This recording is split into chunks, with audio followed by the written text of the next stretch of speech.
حضرت محمد صلی اللہ علیہ وسلم کی پیدائش کا مختصر واقعہ۔ حضرت محمد صلی اللہ علیہ وسلم 12 ربیع الاول کو مکہ مکرمہ میں بنی ہاشم کے معزز گھرانے میں پیدا ہوئے۔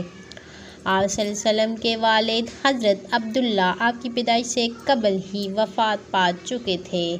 آپ کی والدہ کا نام حضرت آمنہ تھا۔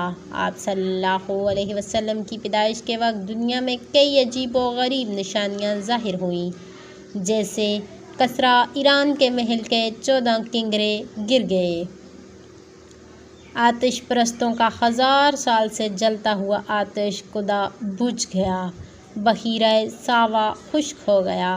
یہ سب اس بات کی علامتیں تھیں کہ ایک عظیم نبی دنیا میں تشریف لا چکے ہیں جو دنیا کو حق و ہدایت کی روشنی دیں گے۔